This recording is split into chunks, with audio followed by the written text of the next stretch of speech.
चाट खाने के हजारों तरीके हैं, बट मुझे स्प्राउट्स के साथ ये कुकुम्बर बोर्ड चाट सबसे बेस्ट तरीका लगता है। आयरन, फाइबर, प्रोटीन और विटामिन से भरपूर ये चाट हमारे डाइजेस्टिव सिस्टम के लिए काफी हेल्दी होती है। अगर आप कुछ हेल्दी और इंटरेस्टिंग खाना चाहते हैं तो ये रेसिपी आप बिल्कुल भी मिस मत करना। चलिए मिलकर बनाते हैं इस हेल्दी, चटपटी और मजेदार सी रेसिपी को। इस चाट के लिए सबसे पहले हमें स्प्राउट्स तैयार करने हैं, जिसके लिए हमें चाहिए साबुत हरी मूंग दाल और काले चने। मूंग दाल और चना आप अपने हिसाब से कम और ज्यादा ले सकते हैं। अब हम इसमें पानी डालकर रखेंगे और 7 से 8 घंटे के लिए सोक करेंगे, या ओवरनाइट आप इसे सोक कर सकते हैं। इसे हमने सोक कर लिया है। इसे 2-3 बार साफ पानी से धोएंगे और इनका पानी हम हटा देंगे। अब हमें इन्हें अंकुरित करना है, यानी कि इनके स्प्राउट्स बनाने हैं। इसके लिए हमें एक कपड़ा चाहिए। कपड़ा कॉटन का हो तो बहुत ही बढ़िया। आप दुपट्टा, टॉवल या किचन टॉवल कुछ भी ले सकते हैं। इस कपड़े में सोक किए हुए मूंग और चने डालकर इस तरह से इसकी एक पोटली बना देनी है। हम इसे 7 से 8 घंटे या ओवरनाइट इसी तरह से रखा रहने दें। हमें इसे फ्रिज में नहीं रखना है। 7-8 घंटे बाद ये बहुत ही बढ़िया से स्प्राउट्स बन चुके हैं, यानी कि अंकुरित हो चुके हैं। अब गैस पर कोई भी पैन, कढ़ाई या पतीला रखें।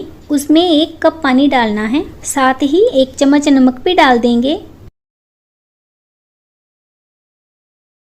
और इसे ढककर बॉईल होने देंगे। पानी जब बॉईल होने लगे तो हम इसमें स्प्राउट्स डाल देंगे। इन स्प्राउट्स को पानी में डालकर 5 से 6 मिनट तक सॉफ्ट होने तक पकाना है।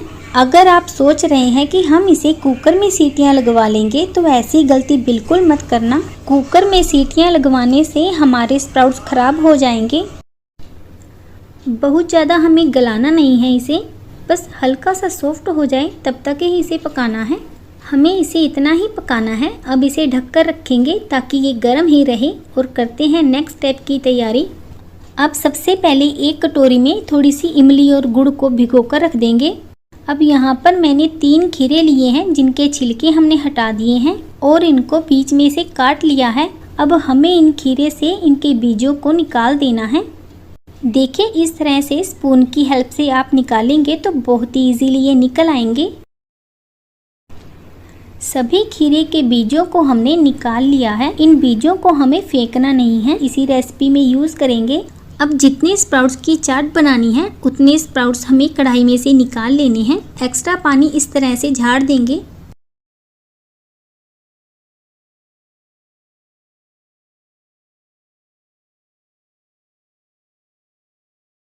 बाकी स्प्राउट्स को हम ढक कर रख देंगे। स्टीम किए हुए स्प्राउट्स में हमें ऐड करनी है बारीक कटी हुई प्याज, बारीक चॉप किए हुए टमाटर। टमाटर के बीजों को मैंने हटाया नहीं है, इसी में डाल दिया है। खीरे के बीज जो हमने निकाले थे उन्हें भी बारीक बारीक चॉप करके इसी में ऐड कर दिया है। टमाटर के बीज और खीरे के बीज इस चाट में ऐड करने से हमारी ये चाट एकदम जूसी जूसी बनेगी। बारीक बारीक चॉप की हुई हरी मिर्ची ऐड करके इसे एक बार मिक्स कर लेते हैं। अब हमारे इस चाट को एकदम चटपटी और फ्लेवरफुल बनाने के लिए इसमें कुछ मसाले ऐड करेंगे, जैसे टेस्ट के अकॉर्डिंग सफ़ेद नमक और थोड़ा सा काला नमक, थोड़ा सा काली मिर्ची पाउडर ऐड करेंगे, भुना जीरा पाउडर और पुदीने का पाउडर ऐड करना है। पुदीने का पाउडर नहीं है तो स्किप कर दें। आप इसमें हरी धनिया पत्ती भी डाल सकते हैं। अब इस चाट को और भी ज्यादा टेस्टी और हेल्दी बनाने के लिए हम इसमें 3-4 चम्मच बारीक चॉप किया हुआ सेब ऐड करेंगे। सेब की जगह पर आप इसमें अनार या अंगूर भी यूज कर सकते हैं। अब स्टार्टिंग में जो हमने इमली और गुड़ भिगा कर रखा था उसका पल्प निकालकर छलनी की हेल्प से छान लिया है। 4 चम्मच के करीब मैं इसमें ये इमली वाला पानी ऐड करूंगी। अगर आपके पास इमली नहीं है तो आप इसमें नींबू का रस यूज कर सकते हैं। अगर आपके पास चाट मसाला पाउडर है तो आप इसमें चाट मसाला पाउडर ऐड करें। इस चाट के टेस्ट को और भी ज्यादा बढ़ाने के लिए आप इसमें थोड़ी सी पिसी हुई चीनी या चीनी ऐड करें। क्योंकि मैंने इसमें इमली के साथ गुड़ ऐड किया है तो मैं इसमें चीनी यूज नहीं करूंगी। और ये लीजिए, बहुत ही टेस्टी और हेल्दी स्प्राउट्स चाट बनकर तैयार है। आप चाहें तो इस चाट को इसी तरह से एंजॉय कर सकते हैं। इसे खाने से आपका पेट भी भरा रहेगा और आपका वजन भी नहीं बढ़ेगा। अगर आप कुछ अलग और इंटरेस्टिंग खाना चाहते हैं तो इस स्प्राउट्स चाट को इन खाली किए हुए खीरे में इस तरह से फिल कीजिए।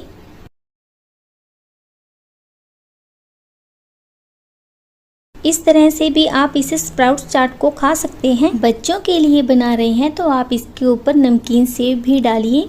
इस तरह से भी ये बहुत ही टेस्टी लगते हैं। शाम के समय जब कभी भी छोटी मोटी भूख लगती है तो आप इसे खाकर एंजॉय कर सकते हैं। इसे और भी ज्यादा इंटरेस्टिंग और टेस्टी बनाना है तो हम इसके ऊपर फेंटी हुई दही पोर करेंगे। ये दही पतली बिल्कुल भी नहीं होनी चाहिए। दही आपको जितनी पसंद है उतनी डालिए, क्योंकि गर्मियों का मौसम है और दही हमें जरूर खानी चाहिए। अब इसके ऊपर थोड़ा थोड़ा लाल मिर्ची पाउडर स्प्रिंकल करेंगे। आप इसके ऊपर चिली फ्लेक्स भी स्प्रिंकल कर सकते हैं। दही के साथ भुना जीरा पाउडर का बहुत ही बढ़िया कॉम्बिनेशन है, तो इसके ऊपर भुना जीरा पाउडर भी स्प्रिंकल करें। अब इसके ऊपर चाट मसाला पाउडर या इमली और गुड़ की चटनी का पानी डालें। इमली और गुड़ का पानी या चाट मसाला पाउडर और अमचूर पाउडर। चाट एक ऐसी रेसिपी है जिसमें आप वेरिएशंस अपने हिसाब से कर सकते हैं। इस तरह से चाट बनाकर आप मन और पेट भरकर खाइए, क्योंकि इस चाट को बनाने के लिए हमने किसी भी तरह का कोई भी घी तेल यूज नहीं किया है, इसलिए इस चाट को खाने से आपका वेट भी नहीं बढ़ेगा। गर्मियों में ऑयली और फ्राई चीजें खाकर गला सूखने लगता है और बार बार प्यास लगती है। इस तरह से अगर आप इन स्प्राउट्स को खीरे के साथ खाएंगे तो बार बार आपका गला भी नहीं सूखेगा, क्योंकि खीरे में 95% पानी ही होता है। बच्चों के लिए बना रहे हैं तो आप इसके ऊपर नमकीन सेव भी डालिए। आप भी इस मजेदार और हेल्दी चाट को बनाइए, खाइए, खिलाइए और एंजॉय कीजिए। रेसिपी पसंद आए तो इसे लाइक और अपने फ्रेंड्स एंड फैमिली मेंबर्स के साथ शेयर भी जरूर करें। मिलती हूँ ऐसी ही एक नई और इंटरेस्टिंग रेसिपी के साथ नेक्स्ट वीडियो में। तब तक के लिए bye bye and thanks for watching.